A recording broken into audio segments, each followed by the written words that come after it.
সেনাবাহিনীর মূল লক্ষ্যই হলো বিজয়ী হওয়া, দেশকে রক্ষা করা সকল পরিস্থিতিতে।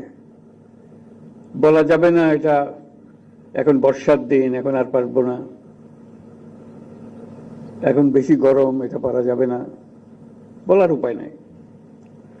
যে কোনো মুহূর্তে যে যে অবস্থায় আছে না কেন প্রয়োজনে যুদ্ধে ঝাঁপিয়ে পড়তে হয় পূর্ণ সাহস এবং পূর্ণ প্রস্তুতি নিয়ে।